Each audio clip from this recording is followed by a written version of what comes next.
اعوذ باللہ من الشیطان الرجیم بسم اللہ الرحمن الرحیم وَإِذْ قَالَ مُوسَى لِفَتَاهُ لَا أَبْرَحُ حَتَّى أَبْلُغَ مَجْمَعَ الْبَحْرَيْنِ أَوْ أَمْضِيَ حُقُبًا صدق اللہ العلی العظیم۔ رفقائے محترم، دنیا کے عجیب ترین قصوں میں سے ایک نہایت ہی عجیب قصہ آج کے سبق سے شروع ہو رہا ہے۔ یہ آیات تقریباً 20-25 آیات ہیں جن میں یہی قصہ بار اپنی تفصیلات کے ساتھ آگے بیان ہوگا، اور اس قصے کا آغاز اس طرح ہوتا ہے، یا اس کی تفصیل جو حدیث شریف میں آتی ہے وہ اس طرح ہے کہ حضرت عبداللہ ابن عباس سے کسی نے کہا کہ فلاں آدمی کہتا ہے کہ یہ حضرت موسیٰ علیہ السلام کا قصہ جو بیان ہوا ہے یہ وہی موسیٰ نہیں تھے جو بنی اسرائیل کے موسیٰ تھے، بلکہ یہ کوئی اور موسیٰ تھے۔ تو انہوں نے کہا کہ وہ دشمن خدا جھوٹ بولتا ہے، میں نے ابی ابن کعب سے سنا ہے، انہوں نے خود رسول کریم صلی اللہ علیہ وسلم سے یہ قصہ سنا تھا، اور وہ قصہ اس طرح ہے کہ ایک دن بنی اسرائیل کے مجمع میں جناب موسیٰ کھڑے ہو کر گفتگو فرما رہے تھے۔ پیغمبر کا خطاب تھا، جملہ معاملات پر ان کی گفتگو ہو رہی تھی۔ ان کے خطاب سے متاثر ہو کر کسی شخص نے ان سے پوچھا کہ موسیٰ آپ یہ بتائیں آپ سے بڑا بھی کوئی ہے علم والا؟ تو حضرت موسیٰ علیہ السلام نے یہ بات کہی کہ اس وقت کوئی مجھ سے بڑا عالم نہیں ہے۔ اللہ تبارک و تعالیٰ کو ان کی یہ بات ناگوار گزری۔ کوئی کسی صلاحیت کا مالک ہو اسے بہرحال یہ بات نہیں کہنی چاہیے کہ میں سب سے زیادہ جانتا ہوں، میں سب سے زیادہ طاقت رکھتا ہوں، میرے اندر سب سے زیادہ یہ خوبی ہے۔ بھئی آپ کے اندر جو خوبی ہے یہ خدا کی عطا کردہ خوبی ہے۔ اس موقع پر یہی کہنا چاہیے کہ واللہ عالم بالصواب، اللہ بہتر جانتا ہے کہ مجھ سے زیادہ کوئی علم والا ہے یا کوئی علم والا نہیں ہے۔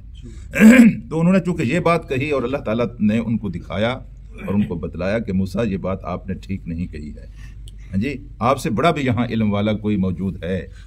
تو حضرت موسیٰ علیہ السلام نے اپنے رب کی بارگاہ میں درخواست کی کہ اگر مجھ سے کوئی بڑا علم والا موجود ہے تو مجھے اس کا پتہ بتایا جائے، میں اسے علم حاصل کروں گا۔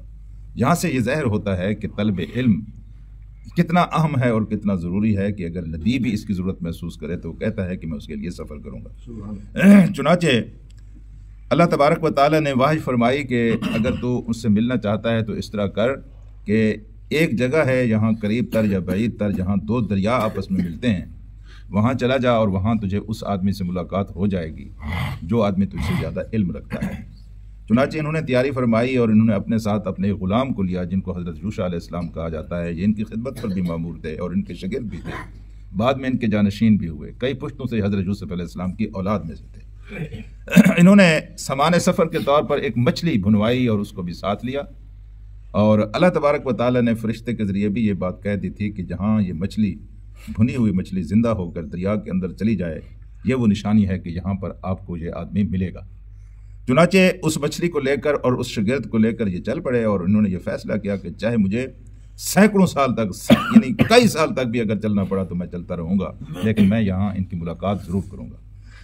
چنانچہ میرے دوستو، حضرت موسیٰ علیہ السلام اپنے اس دوست کے ساتھ اپنے اس شاگرد کے ساتھ چلتے رہے، یہاں تک کہ چلتے چلتے تھک گئے تو ایک پتھر کے اوپر سر رکھ کر دونوں سو گئے، اور وہاں قدرت خدا کی یہ ہوئی کہ مچھلی جو تھی وہ اس تھیلے سے نکلی اور اس نے جمپ لگایا اور دریا کے اندر چلی گئی، اور اس کا منظر کچھ اس طرح تھا کہ حضرت یوشع علیہ السلام جو ان کے ساتھ تھے وہ جس طرح آدھی نیند ہوتی ہے اس طرح کی کیفیت میں تھے، وہ دیکھ بھی رہے تھے کہ مچھلی چلی گئی ہے، اور جب مچھلی سمندر میں چلی گئی ہے تو وہ پانی کی وہاں عجیب کیفیت بن گئی ہے، اور انہوں نے اس وقت کہتے ہیں ارادہ بھی کیا کہ میں جب بیدار ہوں گا تو میں حضرت موسیٰ علیہ السلام سے یہ بتاؤں گا، لیکن پھر ان کے اوپر نیند کا غلبہ ہوا اور وہ اٹھے تو ان کو یاد نہیں رہا، حضرت موسیٰ علیہ السلام نے پوچھا نہیں اور وہاں سے پھر آگے چل پڑے۔ لیکن روایت میں یہ آتا ہے کہ یہاں تک جو انہوں نے سفر کیا تھا اس سفر میں کوئی تھکان اور کوئی تھکاوٹ ان کو محسوس نہیں ہوئی تھی۔ مچھلی جب ان سے جدا ہوئی، جب انہوں نے سفر شروع کیا تو تھوڑی سی منزل پر پہنچ کر حضرت موسیٰ علیہ السلام نے محسوس کیا کہ تھکاوٹ ہے، اور انہوں نے اپنے شاگرد سے کہا کہ مچھلی لے آؤ، یہاں ذرا ٹھہر کر کھانا کھاتے ہیں پھر آگے چلیں گے۔ اور جب انہوں نے مچھلی کا نام لیا فوراً حضرت یوشع علیہ السلام کو یاد آیا مچھلی تو وہاں چلی گئی ہے، ہاں جی۔ پھر انہوں نے بتایا کہ جناب وہ تو وہاں چلی گئی، میں آپ کو بتانا بھول گیا تھا، میری آنکھوں کے سامنے گئی ہے، جمپ لگایا ہے اور وہاں سے نکلی ہے اور دریا کے، اور اس نے کہا خدا کے بندے اس جگہ کی تلاش کے لیے تو ہم نکلے تھے، جہاں مچھلی نے پانی کے اندر چلے جانا تھا وہاں وہ ہمارا مطلوب ہے، وہاں ہمارا مقصود ہے، جس سے ہم نے ملنا ہے، جس سے ملاقات کرنی ہے، آپ نے مجھے بتایا ہی نہیں۔ چنانچہ یہ واپس پلٹے جی، واپس پلٹے تو پھر اس جگہ پہ انہوں نے دیکھا کہ ایک آدمی ہے جس نے بکر لگایا ہوا ہے اور جنہوں نے بالکل چہرہ چھپایا ہوا ہے۔ ان سے ان کی ملاقات ہوئی، حضرت موسیٰ علیہ السلام نے تعارف کرایا۔ ان کا نام خضر بتایا جاتا ہے، کچھ کہتے ہیں یہ خدا کا فرشتہ تھا، کچھ کہتے ہیں یہ خدا کا نبی تھا، کچھ کہتے ہیں یہ خدا کا برگزیدہ بندہ تھا جی۔ تو میرے عزیز دوستو، انہوں نے ان سے پوچھا کہ موسیٰ ہو تم؟ انہوں نے کہا جی۔ اچھا بنی اسرائیل کے موسیٰ؟ انہوں نے کہا ہاں جی۔ تو کس لیے آئے؟ انہوں نے کہا جی علم سیکھنے آیا۔ تو انہوں نے کہا میں آپ کو چلو علم تو سکھلاؤں گا، لیکن جو علم میرے پاس ہے وہ علم تیرے پاس نہیں ہے، جو تیرے پاس علم ہے وہ میرے پاس نہیں ہے۔ اللہ جس طرح شکلیں مختلف دیتا ہے، علم بھی مختلف دیتا ہے، ہاں جی۔ تو اس لیے میں آپ کو ساتھ تو لے لیتا ہوں، لیکن آپ میرے ساتھ چل نہیں سکیں گے۔ میرے ساتھ جو علم ہے یا میرے پاس جو علم ہے، اس علم کے ساتھ میں جب کام کروں گا تو آپ سے برداشت نہیں ہو سکے گا۔ انہوں نے کہا یہ کوئی بات ہے، میں اپنے گھر کو چھوڑ کے آیا ہوں، اتنا سفر کر کے آیا ہوں، آپ جو کچھ کریں گے میں کچھ نہیں کہوں گا، مجھے آپ اپنے ساتھ لے لیں۔ تو انہوں نے کہا اگر پرامس ہے، وعدہ ہے، اگر آپ اس طرح کرو گے تو چلو میرے ساتھ۔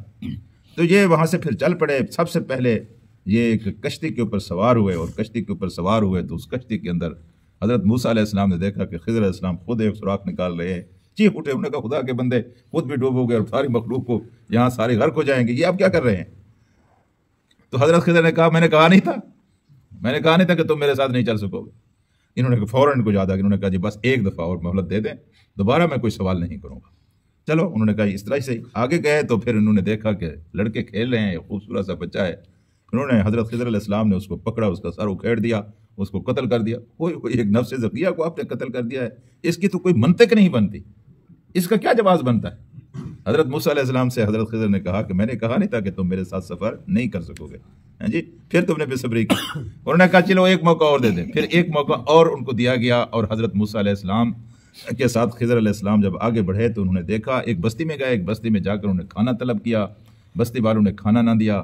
پھر وہاں ایک دیوار گر رہی تھی، اس دیوار کو حضرت خضر علیہ السلام نے اٹھا دیا، اس کے اوپر کوئی اجرت طلب نہیں کی۔ حضرت موسیٰ نے کہا کہ یار انہوں نے تو ہمیں کھانا نہیں دیا، یہ بستی کے اتنے بخیل اور مہمان نوازی سے اتنے دور لوگ ہیں کہ انہوں نے ہمیں کھانا، آپ نے ان کی دیوار بنا دی، آپ چاہتے تھے ان سے اجرت مانگ سکتے تھے، ہاں جی۔ تو اس موقع پر حضرت خضر علیہ السلام نے کہا کہ موسیٰ بس یہ ھذا فراق بینی و بینک کا یا بینک کے لذات، یہ اب تیرے اور میرے درمیان جدائی کا وقت ہے، اس کے بعد آپ